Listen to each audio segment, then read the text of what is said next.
بسم الله الحمد لله والصلاة والسلام على رسول الله وعلى آله وصحبه ومن والاه رب اشرح لي صدري ويسر لي أمري واحلل عقدة من لساني يفقهوا قولي.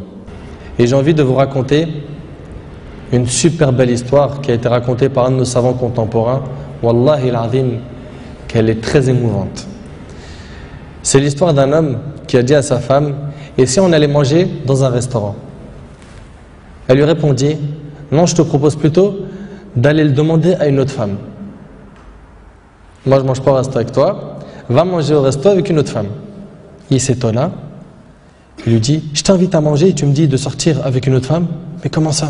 Je ne suis pas de ce genre d'homme. Et quelle femme tu parles? Et de quelle femme tu parles? Elle dit: ta mère. Imagine la scène. Ta mère, je renonce aujourd'hui à ton invitation pour que tu invites ta mère. Ça fait longtemps que tu ne l'as pas invitée à manger ou à se promener, sors donc avec ta maman. Il lui a dit qu'Allah te récompense. Et il a tout de suite appelé sa mère et lui a dit: maman, prépare-toi, je vais venir te chercher en voiture et on ira manger et se promener ensemble. Sa mère ne l'a même pas cru. Sa mère ne l'a pas cru. Elle lui a dit: c'est vrai? Il lui dit: oui, par Allah. Viens aujourd'hui, on va manger ensemble. Entre nous, billah alaykoum. Qui d'entre vous parmi les frères mariés a déjà fait ça avec sa mère? Et effectivement, ils allèrent ensemble au restaurant. Et la mère s'est remplie d'amour, de joie et de bonheur. Pour elle, c'était un beau rêve.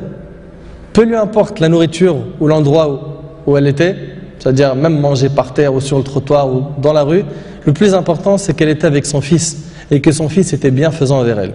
Et qu'il ne l'a pas oublié, qu'il ne l'a pas négligé en s'occupant de sa femme et de ses enfants, et elle passa un jour avec lui qui était l'un des meilleurs jours de sa vie. Elle lui dit au retour, l'homme dit à sa mère au retour: maman, t'es contente? La sortie t'a plu? Elle dit: oui, wallahi, c'était mashallah. Elle dit: oui, qu'Allah te récompense. Il répondit: Inch'Allah, je le referai. Elle dit: non, Inch'Allah, la prochaine fois, l'invitation viendra de moi. Il lui dit: Inch'Allah. Et des semaines et des mois passèrent, le frère a été occupé, puis sa mère tomba malade et mourra. Qu'Allah lui fasse miséricorde. Son fils était très triste. Et quelques jours plus tard, il reçut une invitation au restaurant pour lui et une autre personne, et cette invitation était déjà payée.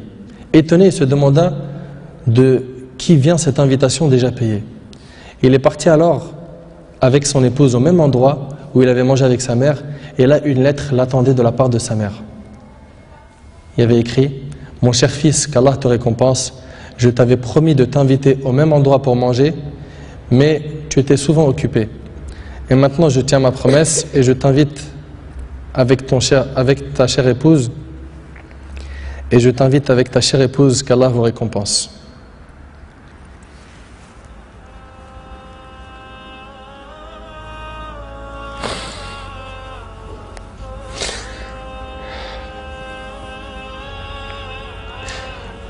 Wallahi mes frères, la valeur de la mère elle est très sacrée. Faut pas la mettre en colère.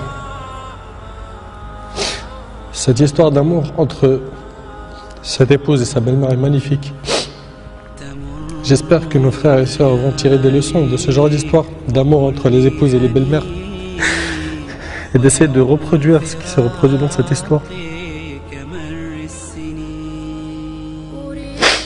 C'est qu'après le décès de la mère qu'on connaît sa valeur. Votre mère, si elle a envie, profitez, embrassez-lui ses pieds. Demandez-lui pardon pour les manquements, pour les mauvais comportements. Vous récolterez le succès, Inch'Allah.